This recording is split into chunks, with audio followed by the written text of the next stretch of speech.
Isang paalala, ang video na ito ay ayon lamang sa aking sariling pananaliksik. Hindi ko nais na pilitin ang sino man na maniwala sa videong inyong matutunghayan. Kung hindi kayo kumbinsido sa mga impormasyon at taliwas ang inyong paniniwala sa kaalamang aking ilalahad, maaari kayong gumawa ng sarili ninyong pagsisiyasat para sa inyong kakontentuhan. Ang videong ito ay gabay lamang sa mas malalim na kaalaman at pag-intindi at hindi gawa ng isang profesional. Naniniwala ako na malaya tayong magbigay ng opinyon at suhestyon bilang malayang mamamayan ng Pilipinas. Maraming salamat po.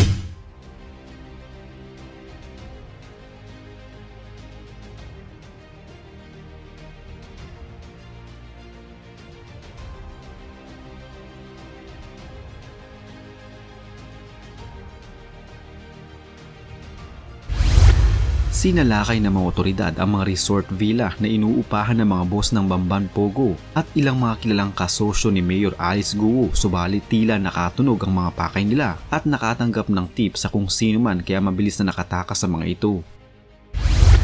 19 na dayuhan ang naabutan sa lugar na kasama pa ang 2 mga Pilipino, kabilang isang dating pulis na nakita ng mga pictures sa kanyang cellphones ng mga taong tino-torture at binubugbog. All foreign nationals who are in the Philippines must have at their possession at all times their foreign passport and or their visas. Walang piniling oras nang pasukin ng 5 villa ng isang resort sa Clark, Pampanga. Kasama ng PNP staff at CIDG sa ginawang raid ang Presidential Anti-Organized Crime Commission o PAOK. Nakalagay sa kanilang dalang warrant ang paghalughog sa mga villa ng mga big boss ng illegal na Pogo Hub na Zunyuan Technology sa Bamban, Tarlac at ang mga business partner ni suspended Mayor Alice Guo.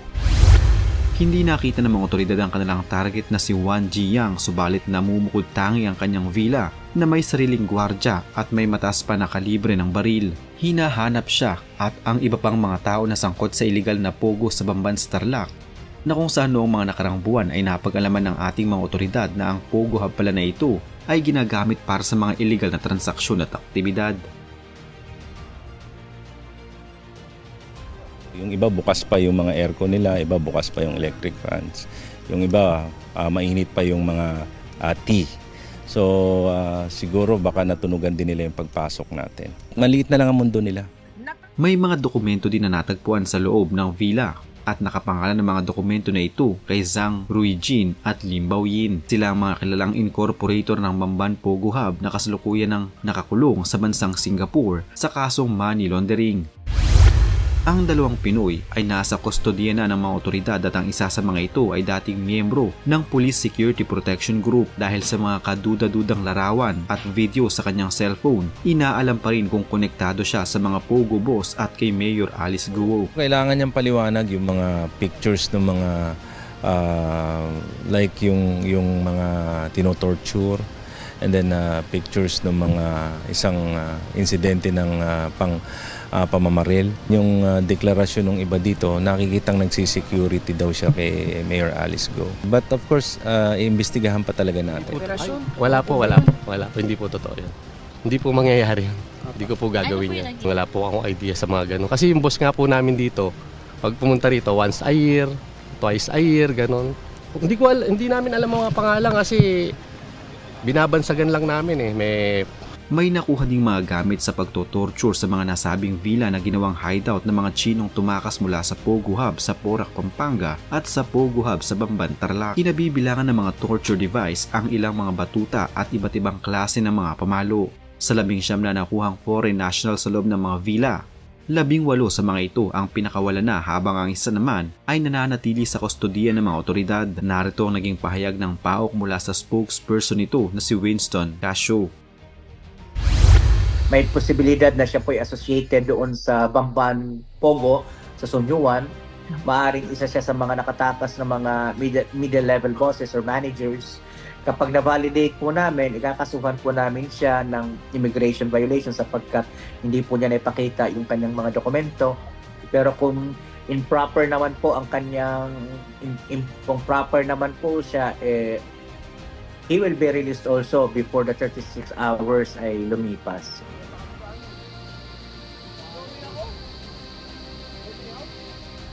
Bantay sarado ng mga otoridad ang compound habang hinahalughog ang mga villa.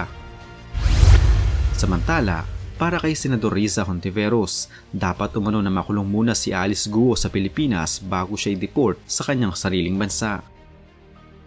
Yun yung sinigurado ko sa DOJ, in particular kay Yusek T, na head ng Interagency Council Against Trafficking, na kahit magkaroon ng penalty of deportation sa kanya, kapag na-convict siya on any of those cases, she will first have to serve her sentence here in the Philippines. So kumbaga, hindi lang free pass na made-deport at dun na lang niya harapin yung consequences sa kung saan bansa siya ide-deport, but she will have to face the consequences kapag mapatunay ng mga korte natin na nilabag niya ang mga batas ng ating republika.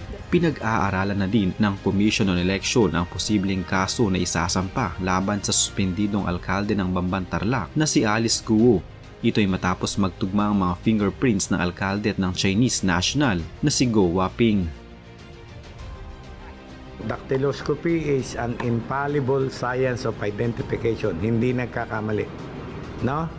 At conclusive ito sa court, sa lahat.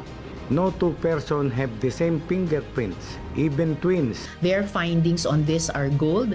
Kapag ang NBI nagsabi na itong set of fingerprints ng isang pangalan at itong set of fingerprints ng iba pang pangalan ay magkapareho, finger by finger, logical na conclusion led by the NBI na iisang tao lamang ito. Kung hindi pa pumutok itong Pogo Hub, baka nagtuloy-tuloy na yan hanggang senador at iba pang pwesto.